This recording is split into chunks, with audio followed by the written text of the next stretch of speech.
Okay, so we're going to continue with our lecture on spanning tree protocol by looking at the rapid spanning tree protocol. So the rapid spanning tree protocol is an improvement to the original IEEE 802.1d. So in IEEE 802.1d, it has only one topology tree for any version of VLANs. So when VLAN was introduced, if we had only one topology tree, then it will be slower for convergence. So Rstp or Rapid Spanning Tree Protocol with the code IEEE 802.1w is improved for the reduction of the number of port states, and it's meant to make the spanning tree protocol to be faster. So these are the port states of the original IEEE 802.1d. So we have disabled, blocking, listening, learning, forwarding, and broken. So to make the original IEEE 802.1d faster, in Rstp, we have reduced the number of port states into discarding, learning, and forwarding. So in discarding, the switch port is enabled, but the port is not forwarding any traffic to ensure that a loop is not created.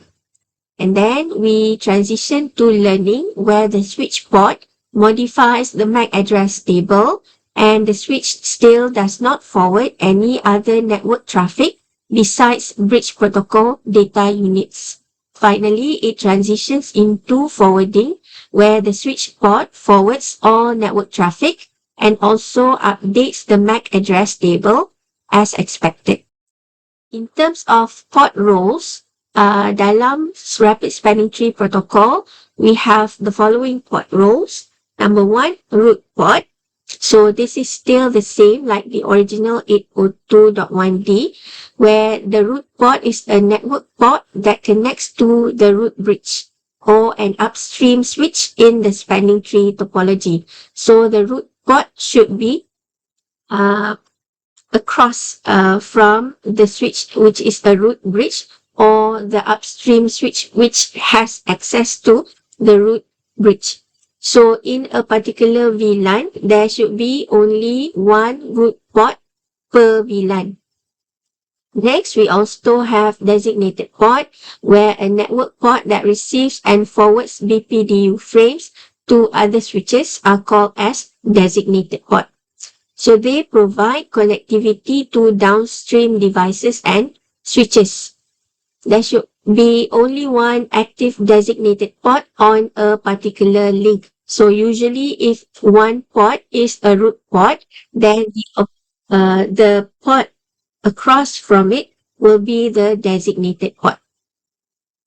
Next, in Rstp, there is an alternate port where a network port provides alternate connectivity toward the root switch through a different switch.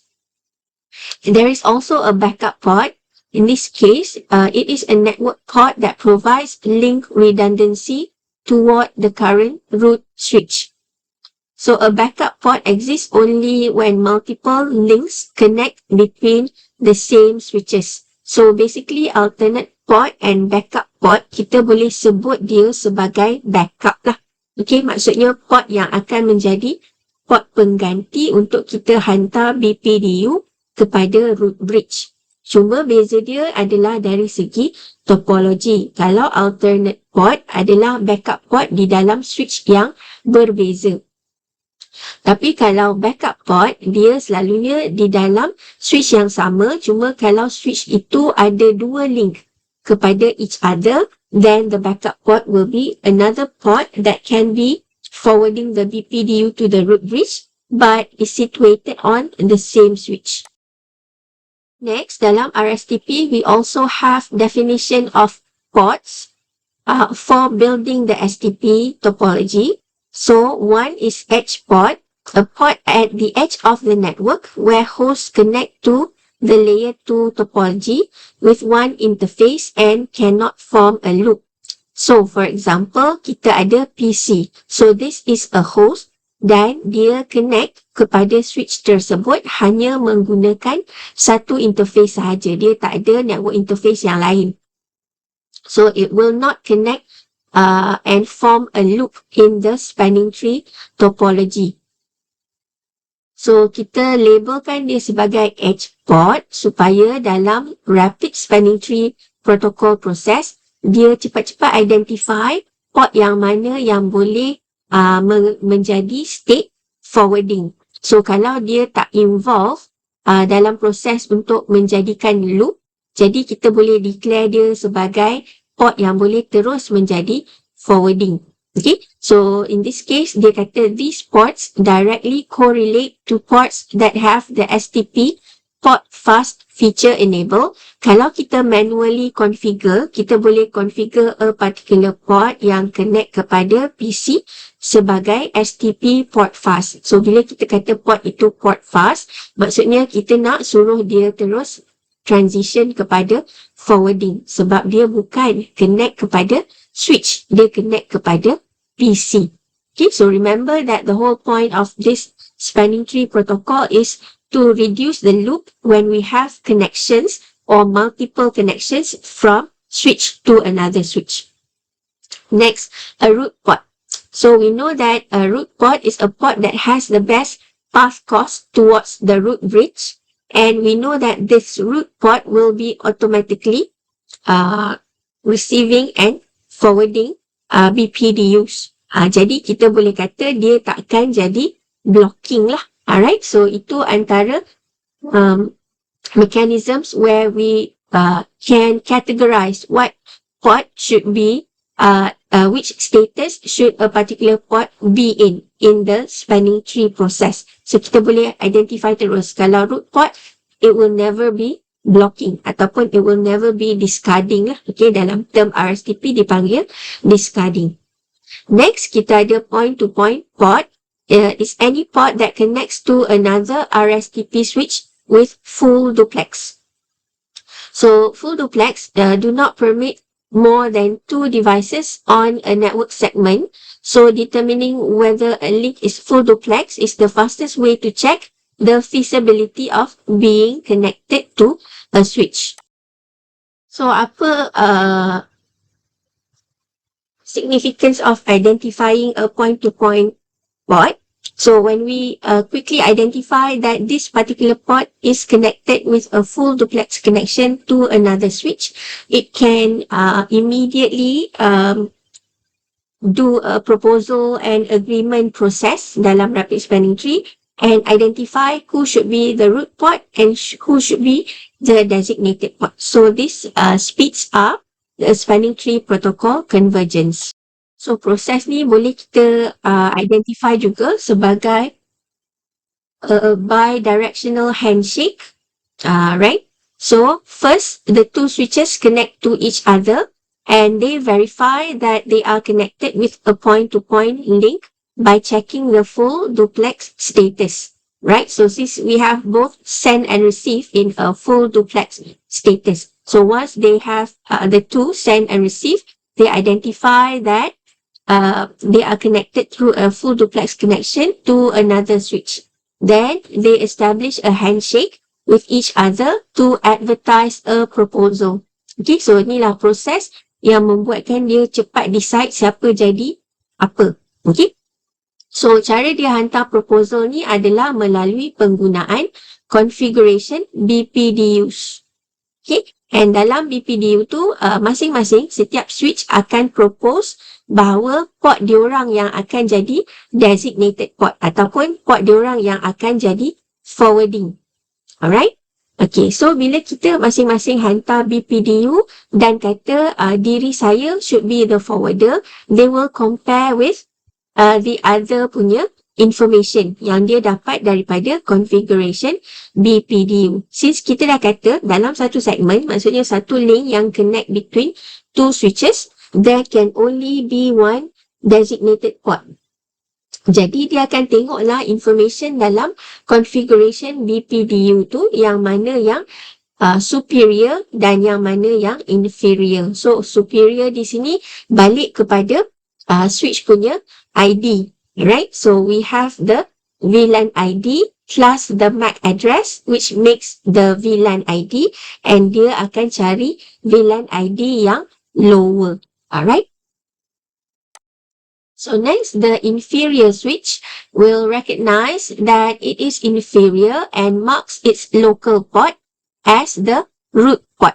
Okay, so since switch yang in a superior akan jadi designated port, and there can be only one root port, so dialah yang akan jadi root port. At the same time, it moves all non-edge ports to a discarding state. So non-edge ports maksudnya yang bukan connected kepada PC, right? Ataupun mesin yang bukan switch, dia akan jadi discarding. Okay, so discarding lebih kurang sama macam blocking lah. Alright, sebab dekat switch tu boleh hanya ada satu designated port dan satu root port. Jadi port-port yang lain mestilah dalam discarding state. So at this point in time, the switch has stopped all local switching for non-edge ports. And the inferior switch sends an agreement in the form of configuration BPDU as well to the root bridge, which signifies to the root bridge that synchronization is occurring on that switch, and it will move its root port to a forwarding state. So the superior switch will move its designated port to a forwarding state too. Alright? So the inferior switch will repeat the process for any downstream switches. So dia akan juga hantar proposal dan juga agreement ini kepada downstream switch yang connected kepada switch yang lain lah. Right? Next, kita akan tengok spanning tree protocol topology tuning. So kita nak tweak features dalam spanning tree protocol. So in normal conditions ataupun by default, setiap switch dah boleh run the spanning tree protocol automatically. That means if they are connected together in a network, they will figure out who will become the root bridge, and then who will become the inferior switch, and then they will tune the port states according to the spanning tree topology automatically. So network administrator sebenarnya tak perlu tukar apa-apa. Tetapi bila kita ada topologi yang stable, berkemungkinan kita nak switch lain yang akan menjadi root bridge. For example, kita tengok the switch punya hardware platform, its resiliency, and also our own local network topology. So kita nak boleh tune the spanning tree protocol based on our own topology. So kita boleh tune dengan gunakan beberapa feature. So the first one is the root bridge placement. So by right, kalau ikut proses spanning tree protocol, dia akan gunakan the priority number plus the MAC address untuk select the superior switch. Okay, tapi kita boleh tukar ni dengan menggunakan command lah. Right, so to ensure a root bridge placement, we can set the system priority on the root bridge to the lowest value. So kita tahu bahawa kita akan pilih, the spanning tree protocol akan pilih the superior switch to be the switch that has the value of the switch ID, which is the priority plus the MAC address, that is the lowest. So kita boleh tukarlah value priority ni untuk menjadi the lowest value. We can also select the secondary root bridge or a backup root bridge. Then we change the priority to something that is slightly higher than the root bridge. So otherwise, the other switches that we do not tweak, they will have a value higher than the secondary and the root bridge. Okay, so command dia adalah spanning tree, VLAN, and then the VLAN ID, priority, and then the priority value. So this can be any value between 0 and 61,440. Tetapi value tu mesti menggunakan increments of 4096. Okay, so mungkin ini agak susah lah kita nak calculate kan, nak gunakan gandaan 4096 ni nak kena tekan calculator pula. We can do that in a shortcut using the command spanning tree VLAN, the VLAN ID, and then we look the keyword root, and then whether it's primary or secondary. Okay, and then we have the option of diameter. Okay, so diameter command makes it possible to tune the spanning tree protocol convergence and modifies the timer. But in our lab environment, untuk syllabus ni, kita tak perlu tweak the diameter lah. Cukup menggunakan spanning tree, VLAN, VLAN ID, root, and then primary or secondary. So this is an example where we first verify the priority value of this switch in VLAN 1 by using the command show spanning tree VLAN 1. And we get the priority value to be 32769 from the default 32768 plus the VLAN ID 1. So we get 32769. And then we use the command, the shortcut command, spanning tree VLAN 1 root primary. Okay, so once the command takes place, we can view again the priority. So dia calculatekan untuk kita lah. When we do show spanning tree, kita akan nampak the priority to be 24577. So in this example, we configure switch 2 to be the secondary root for VLAN 1 by using the command spanning tree VLAN 1 root secondary. Let's look at this example topology. So we have the situation where switch 1 is the root bridge. That's evident from the MAC address, assuming that the priority is all 32768, right? So switch 1 will be the root bridge. So switch 1 will send a BPDU to switch 3, and the path cost will be 0 because this port will have a cost of 0 to reach itself as the root bridge. So switch 3 receives this BPDU and also adds its root port cost from this port, okay, going to the root bridge. It will cost 4. So remember that this cost comes from predetermined cost of the Rstp path cost that we covered in the previous lecture. So since the link here is a gigabit Ethernet, so the short mode path cost for this gigabit Ethernet link is 4. And then switch 3 sends a BPDU to switch 5 with the path cost of 4. Okay, so that's the path cost from switch 3 to reach the switch 1, which is the root bridge. And switch 5 will receive this BPDU and add its root port cost, which is also 4 since it is a gigabit Ethernet link as well. And the cost for switch 5 to reach the root bridge will be 8. So we can verify this path cost by using the show spanning tree VLAN and then VLAN ID command. So for example, since switch 1 is the root bridge, the cost will not be shown here because this bridge is the root and the cost is 0. For switch 3, when we use the command show spanning tree VLAN 1, the cost will be 4. Subsequently, for switch 5, the cost will be 8. So you can modify this port cost by using the command spanning tree cost and the cost value. So the cost value actually varies depending on the version of Rstp that we're running. For example, the original 802.1d can only support cost up to 65536. But for the newer spanning tree protocols, for example, Rstp and MST, they support up to 200,000. Okay, to differentiate or to increase the granularity of the Rstp path cost.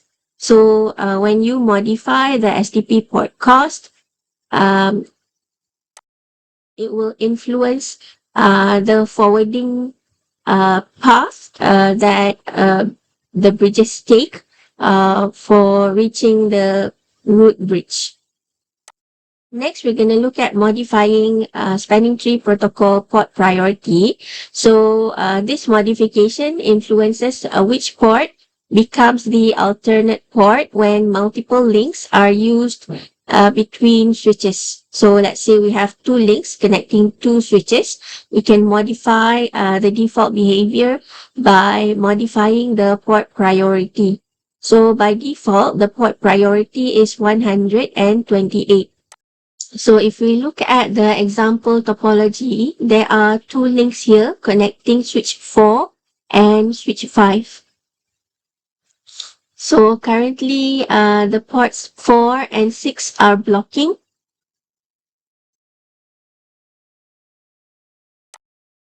while ports 5 and 6 on switch 4 is forwarding.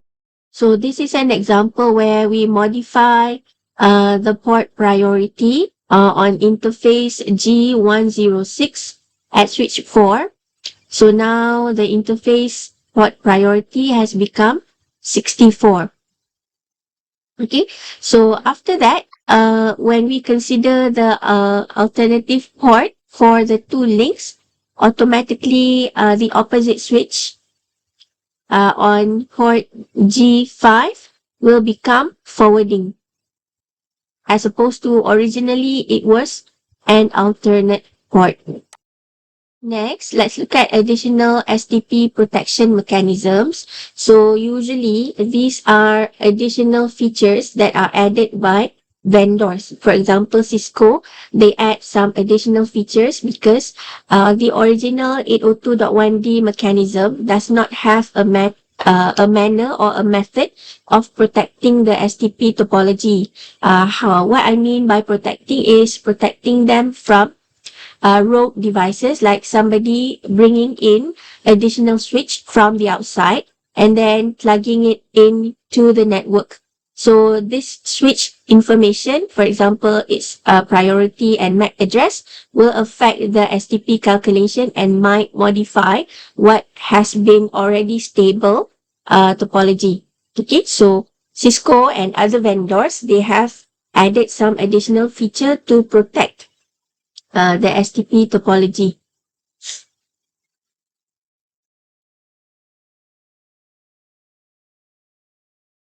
So actually, when you connect additional switch or an external switch, which is a rogue switch, it might affect the topology by having or adding a forwarding loop. Okay, a forwarding loop occurs when there are multiple active paths between two devices. So when you have multiple active paths and you forward broadcast and also multicast traffic out on these ports to the switches, it will create the forwarding loop. So as an effect, uh, it will increase the throughput of the switches, and it will increase the switches CPU utilization and also the memory space consumption. Okay, so this will greatly affect your traffic. So some additional issues that might affect the STP topology is when a switch is being disabled, a switch's STP is disabled, so you might not be participating in the STP calculation. Then you might misconfigure a load balancer by sending traffic out the multiple ports. So when actually for a load balancer, it needs to send out one only. Okay. And then a virtual switch that bridges two physical ports might affect the STP topology. And also an end user using an unmanaged switch or hub. This is, like I said, like an employee bringing in additional switches from their homes, and then they plug it in to the network. So the first STP protection mechanism is called root guard. So it prevents a configured port from becoming a root port. So a root port is a port on a switch that is not a root bridge. So it's supposed to have the shortest path course towards the root bridge. Okay, and on a particular link, once a switch has a root port, then on the other end of the link, it should be a designated port. Okay, if let's say, for example, that particular port has changed, so the other port status might be blocking. All right. So in order to protect a particular port from becoming a root port, okay, you have the root guard. So if something happens that change the status of the root port, the root guard will place this particular port in the error disabled state. Okay, so for example, when will the state of a port change? If suddenly it receives a superior BPDU. So that means the opposite switch is becoming the root bridge. Right? So we do not want that. Let's say, for example, a rope switch has come in and you plug it into the network and it has a more superior BPDU. We don't want that to become the root bridge. So we place the root guard at the other switch. Okay. So we need to enable this feature on a port by port basis. That means you need to configure based on the individual ports. And the configuration command is spanning tree guard root. Next is STP port fast. So in this case, in the previous lecture, we have looked at the different BPDU types, and one of it is the topology notification. Topology change notification. This should be changed. Okay, so we want to reduce the time to change from port status. So STP port fast disables the topology change notification BPDU generation, and it will make the access ports that come up to bypass the learning and listening states and immediately enter the forwarding state. So basically, you configure STP port fast on ports that you are sure will not be connected to any switch, right? So if it's connected to an end device, for example, we want to configure an access layer port, so you can configure this port to be STP port fast. So the command is spanning tree port fast. When you configure this on an interface basis, or if you want to make all the ports on your switch port fast, for example, your switch are only connected to end devices and there's no port that is connected to another switch, then you can use the global command, which is spanning tree port fast default. If you want to disable, then use the disable keyword. Okay, and then we have a spanning tree port fast trunk. You can use this on trunk links. For example, you create a link which is a trunk to a router. Okay, so this command should only be used with ports connected to a single host. So this is the example usage of the spanning tree port fast command. If you want to enable it globally, just use the spanning tree port fast default. Otherwise, you have to configure it on a port by port basis, which means you have to go to the individual interfaces or use the interface range command, and then you use the command spanning tree port fast. So this is what I say when you configure port fast, it is suitable for ports that are for the access layer, which means it is connected to a PC, for example, and then you want to allocate the VLAN access to that particular port for the PC. The next mechanism is BPDU guard. So it's safety mechanism that shuts down ports configured with STP port fast upon receiving BPDU. Okay, so remember that we configure port fast here on an access port. That means you are sure that it is connected to a PC. But let's say a rogue person comes up and then plugs in a switch on the port that is supposed to be connected to a PC. So that means that switch will generate a BPDU, right? So that port, if suddenly it receives a BPDU, okay, and we want to guard from that port forwarding this BPDU in the STP calculation, then we put a BPDU guard. Okay, so you can use the combination of spanning tree, port fast, and BPDU guard together. Okay, so the global command is spanning tree, port fast, BPDU guard default. That means you put all the ports with BPDU guard. Or if you want to configure one by one, you use the BPDU guard default enable or disable. To verify whether BPDU guard is enabled, you use the spanning tree interface detail.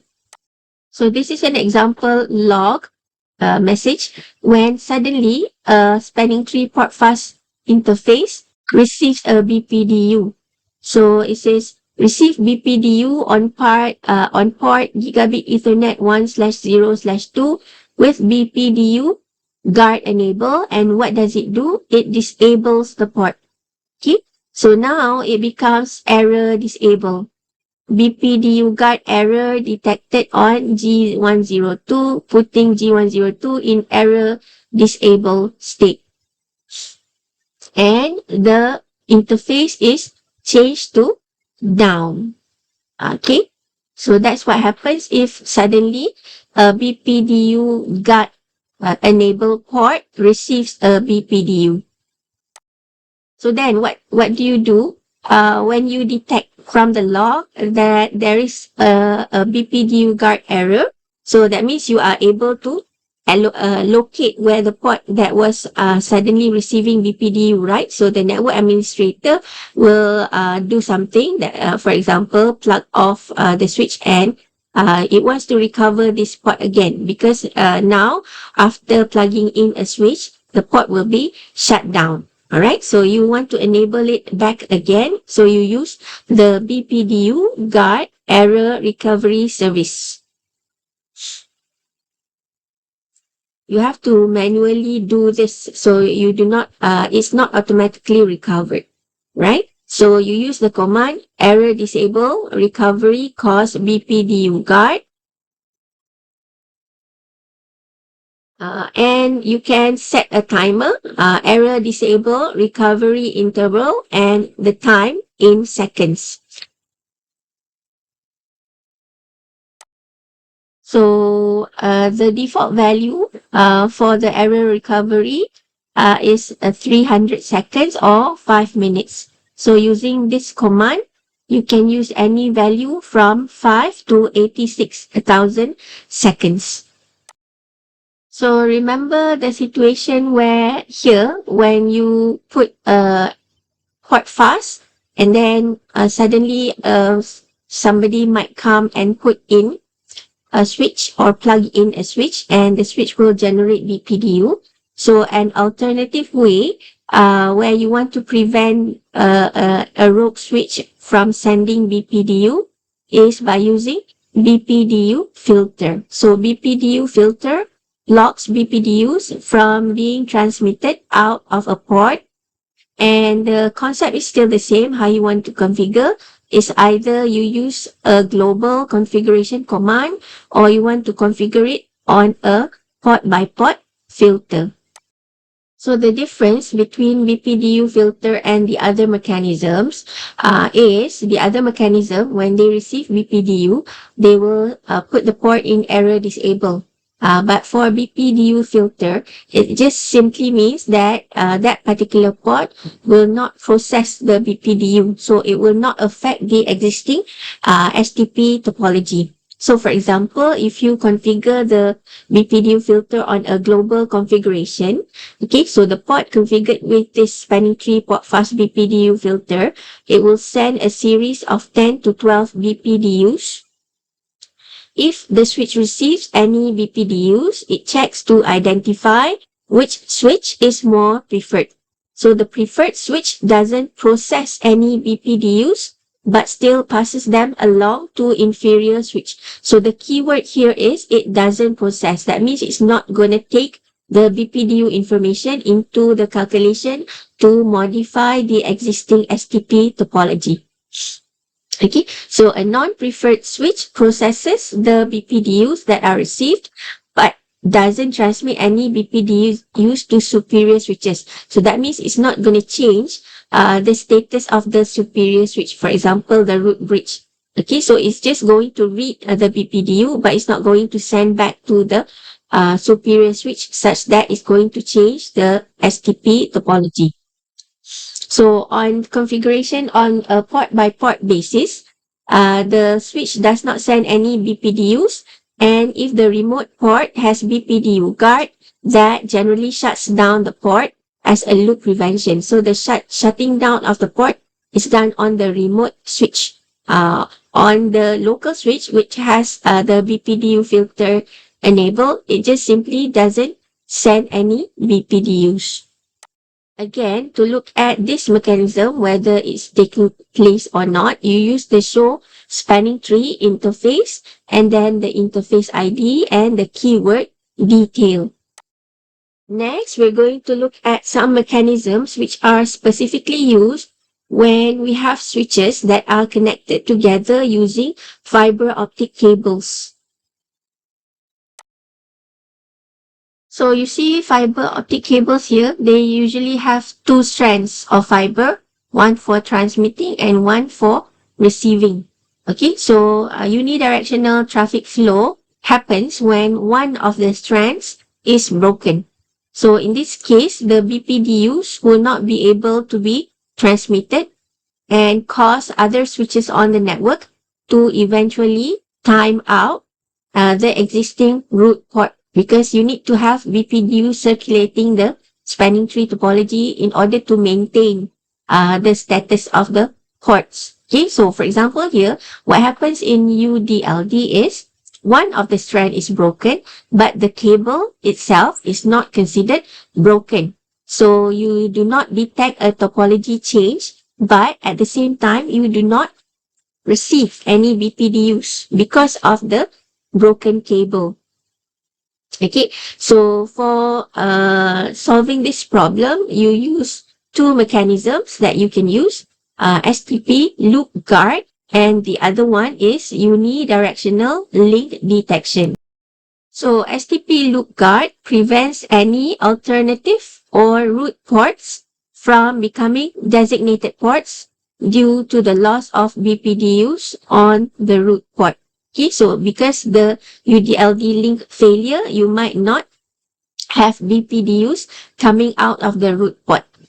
So you use the loop guard, which places the original port into an error disabled state while BPDUs are not being received, but it will transition back through the STP states when it begins receiving BPDUs again. So that means they maintain the status of the root port, no matter whether there is a UDLD link failure or some other errors that prevents the BPDU from being sent. Okay, so again, you can configure this on a global basis using spanning tree loop guard default, or enable it using port by port basis using spanning tree guard loop. So you can verify by using command show spanning tree inconsistent ports. Okay, so it will be a inconsistent state when a particular port does not receive any BPDUs. So this example shows how to configure the loop guard on a port by port basis. And then we put a BPDU filter here to simulate not sending the BPDU. Alright. So then we verify that the port G101 is in the inconsistent state.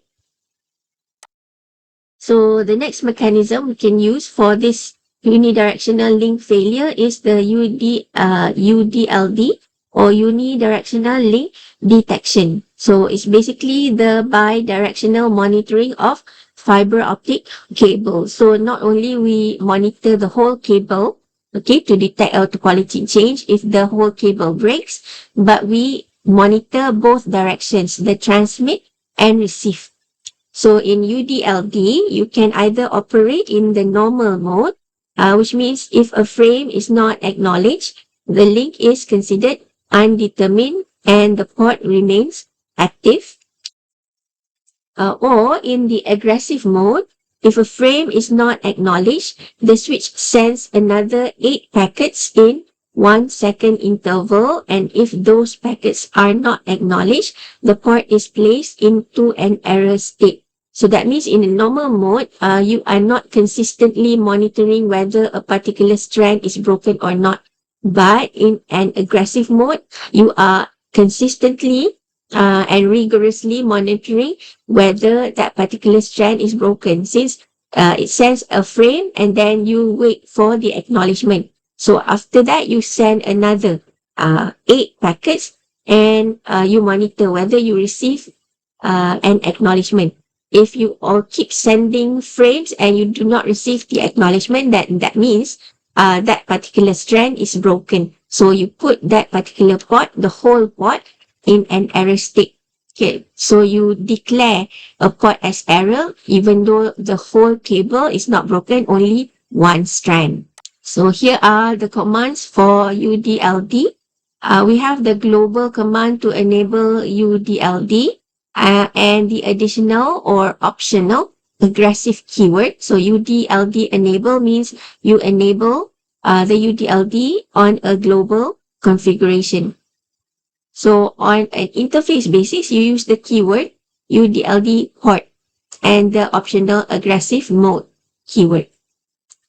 To disable UDLD on a specific port, let's say you have enabled it in a global configuration, every port is configured with UDLD, but you want to disable one of the ports, you use the UDLD port disable, but first specifying the particular ports. So next you have UDLD recovery, okay, and you have the interval time. So you use this command to automatically execute the recovery. That means you want to check whether this broken strand has come up again or being modified, or maybe the broken strand problem was only temporary. So you do not want to enable the port manually. So you put the UDLD recovery and time. So let's say, for example, you give it 5 seconds. After 5 seconds, you check again whether it's still okay, then you enable it back again. Okay, so because otherwise the port will be put in the error disable until manually configured to be up.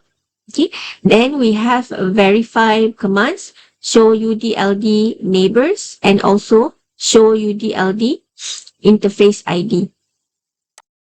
So you might question what is the difference between the loop guard feature versus UDLD.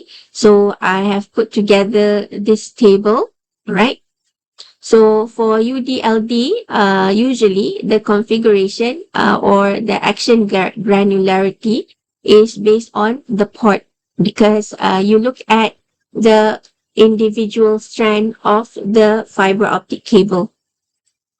So on loop guard, you can view the configuration as affecting a VLAN basis, not on the individual port. And UDLD is a mechanism specifically for the Rstp failure because of unidirectional links. And loop guard, it can be the solution to UDLD if it's enabled on all root and alternate ports in redundant topology. Then the UDLD feature will not protect the STP if its failure is due to software. That means the calculation in the STP. But LookGuard does. Finally, UDLD will protect against miswiring. That means one of the strands, because of miswiring, will be deemed not working, but the loop guard will not protect the error from miswiring. So like I said, this one is more on a physical basis based on the individual cables. This is more on the STP VLAN calculation. So that's it for today's topic.